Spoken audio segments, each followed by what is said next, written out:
সাদ্দাম ভাই, আমার যদি একটা খিচুড়ি প্যাকেট করে দিতেন। প্যাকেট করে নিয়ে কি করবা? এনই বয়ে খায় যাও। না, এনো খাইতাম না, আমার বাড়ির দুইটা মেহমান আইছে তো, হেগল লাগি নিমু, আপনি প্যাকেটও করিয়ে দেন। ও, তুমি মেহমানে লেগে নিবা? আচ্ছা তুমি বসো, আমি আনতাছি। এই নাও তোমার পার্সেল। ভাই, আমার খিচুড়ি কয়টা হইছে? কত আর দিবা? ওই যেন জ্বালা আছে তাই দিবা। আচ্ছা ভাই, দিতাছি। এই ধরেন 20 টিয়া, গেলাম ভাই। আচ্ছা যাও, আবার আইসো। 120টা দামের খিচুড়ি মাত্র 20টা রাখতেছে। বাহ, বিষয়টা তো ভালোই। ভাই, আপনার বিলটা। 140টা বিল কেমনে?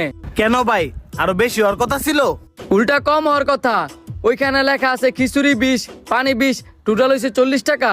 আর আপনি লেখে নিয়ে আসছেন 140 টাকা। সরি ভাইজান, 1 মিনিট।